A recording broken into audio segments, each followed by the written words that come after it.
Ladies and gentlemen, welcome to week 7 of my weekly roundup of all the anime I watch, what I don't watch, what I like, what I don't like. Sorry this took so long. Yu-Gi-Oh! 7s didn't come out until Wednesday, I believe it was, so it took a little bit longer than usual.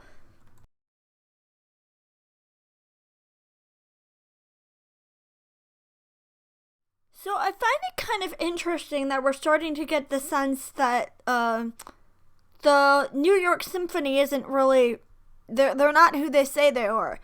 I'm kind of annoyed that we're losing the original plot, but I do like the idea that, it's becoming more complicated. I like the idea that somebody is actually able to tune D2s, and I don't know why. I don't know what the purpose is. I suspect it's like financial. I suspect who's ever doing it. I think it's probably Sagan. He's doing it for monetarily because it'll make him a lot of money and he can use that land in order to build more residences. But I don't know. I also like the fact that Cosette is becoming more aware of the fact that she's not human, and she's starting to question what her role is and how she's connected to, not Cosette, sorry. Destiny is starting to become aware and how she wants to know how she's connected to Cosette. That's interesting.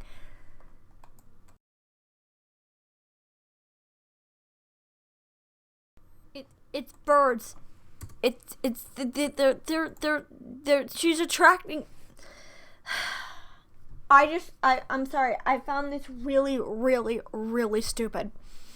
I don't have a lot to say about this because I just found it really dumb.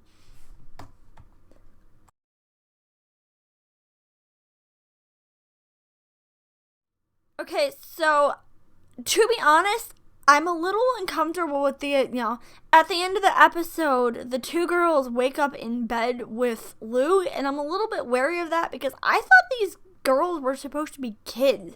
I thought these girls were supposed to be like 12-year-olds, and that's, no, ew, ew, gross.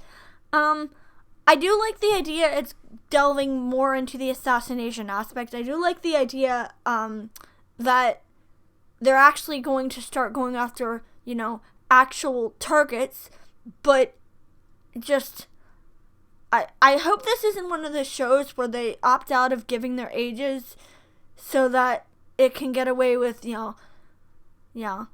I let that go with Shugo Chara a long time ago, but I'm not willing to let that go with other shows.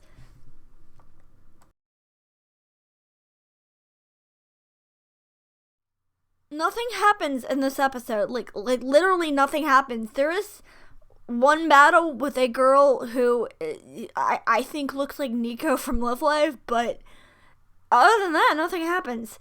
I think they're trying to give character development to the girls, but at this point, I really don't care. I want to see what happens. I want to get to the end because I want to see about the siblings, but that's pretty much it.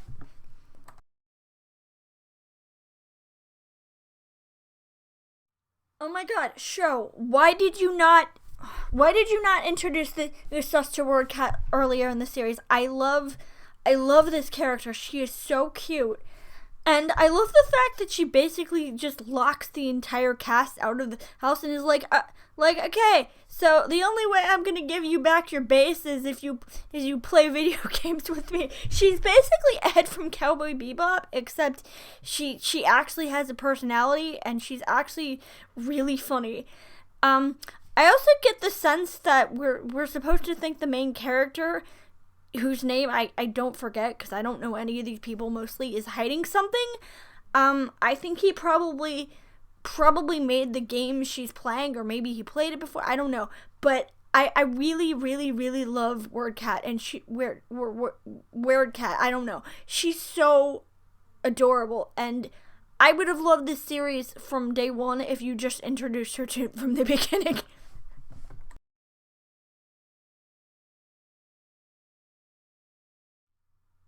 So they're introducing a new monster, which is kind of interesting because it means that the team is gonna have to do more than just blow stuff up. They're actually gonna have to, try and figure out how to beat it. Other than that, I still like all this shit going on, and I don't think any of it's gonna one person, the poofy kid's a robot. The one kid, the girl wants to figure out what's going on. The other girl, the alien girl can turn into a monster and is turning against her mother. Unfortunately, the one now we're introducing actually, is it this episode where we introduce the guy's parents? I don't know if it's this episode. One episode we introduce the director guy's parents, and then the relationship between them, and then the cat guy. Unfortunately, we haven't really seen much of the cat guy anymore, which is sad because he was my favorite, and I love the kitty. It was so cute, but it's lost. Nothing is connecting, and unfortunately, that I'm basically starting to get bored with this series. I'm starting to get to the point where I literally don't care anymore. I just want to get to the end.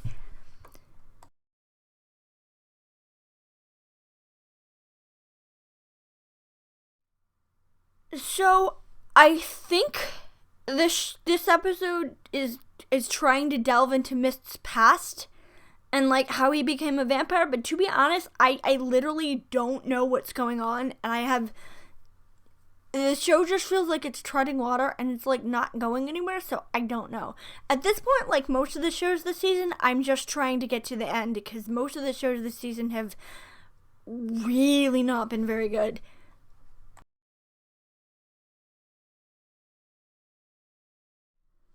First of all, I'm really appreciative that the show is actually starting to go somewhere because it's taking a really, really, really long time. I love the idea of a card that can sleep. Like it's not just another, oh, your soul's being trapped, or we're trapping people. No, this card can actually control people, and I actually really like that, and it's really, it's divergent and it's different. It's not the same thing we've seen in the past 4 seasons. I like that. I'm glad that they resolved that Yuga is not the sibling, the last sibling, and I'm actually kind of interested to see where it goes. I just really, really, really wish it would get to the point.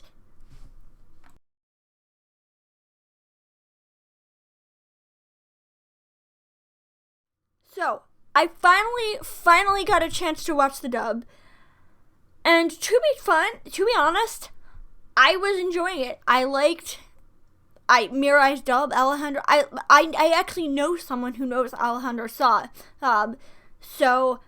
I haven't heard from her in a long time. But anyway, that's another story. I actually know someone who's friends with him, so I like him. He's serviceable, not exactly stand out, but serviceable. As I said, I really like Nas's dub. I actually had to look her up because I didn't realize in Last Airbender she was only 12 years old. So I'm listening to her dub and I'm going, she sounds really familiar. So I actually had to go and look it up to find out it was the same actress who played Toph, which is really cool because I liked her and I think she needs to do more voice work. I like the actor for Revel. I think he's very good. Where I draw the line, honestly, and I had to wait a couple episodes to get to this, is the actor for Metropoliman. And the problem is with him is that the actor they chose, I think it's Zeno Robinson. I haven't been able to find a cast list yet, but I think that's who it is. The problem with him, his dub, is that in the original version, his dub was his Kaito Ishikawa is very baritone, and he comes across as a very sincere and very, very chilling, very calm, collected person. And that's what makes him so terrifying, is that he's always so composed. In the dub, he sounds like a loud and angry teenager. He literally shouts everything, and I'm gonna do this, and it honestly takes away from the gravitas of what made him such an interesting villain. And part of the problem for me is just the dissonance between their voices. I like shows to cast close to the octave that the dubber, if the dubber was if the Seiyu was a baritone, cast a baritone. If the Seiyu had a very high-pitched voice, cast someone with a very high-pitched voice. Because it's really stupid to me that you cast. That's why Ayumi Murase is very hard to cast, because normally the people they cast him with have such dissonant voices from his own that it makes it very hard to watch. I'm also probably not going to continue with the show anyway, because honestly, I went and looked up the ending, and it goes exactly where you think it goes. Like, the entire season's been nothing but them fighting Metropoliman, and it's really annoying because it's not going anywhere. And I looked up the ending, and like, there are two ways this ending could have gone, and you have a 50-50 bet whether you're right. And I was right. And it goes exactly where I thought it was gonna go, which is disappointing because I was really looking forward to this show. It's still better than Death Note, but it's not very good. So I'm probably gonna stop this show, doing this show, but we do have one more show to get to.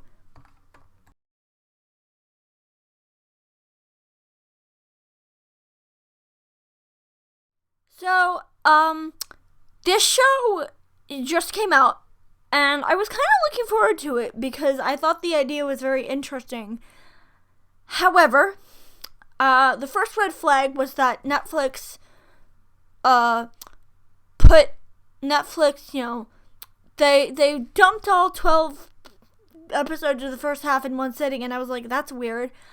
To be honest, though, that's not the problem I have with this show. The problem I have with this show is that I find Jolene extremely unlikable.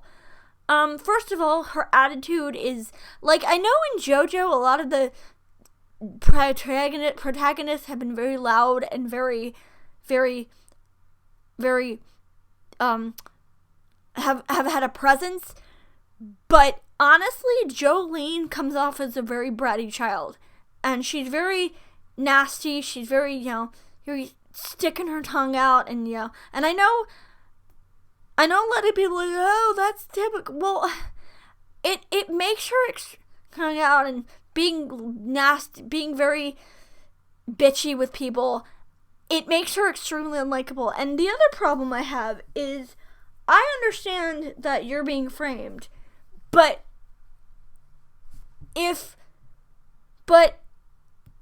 you literally let your boyfriend talk you into putting a dead body in your car and driving off. Like, even if you were supposed to be set up for the accident, the fact of the matter is, you could have said you still were an accessory. You still it bothers me because we're supposed to like this woman. We're supposed to have sympathy for this woman. But the fact of the matter is her attitude and how nasty she is, and how you literally set yourself up to be framed. You set yourself up. You put a dead body in your car and hid it from the police. Like, I can't root for that. I like the art. I think it's very neat. But honestly, her attitude and how loud and nasty she is, just, I don't want to watch this show. I might watch a couple more episodes because I'm interested, but I don't want to watch this show anymore. Other than that, I don't think there's any more for this week. Next week should probably be my winter preview, so you can have that to look forward to.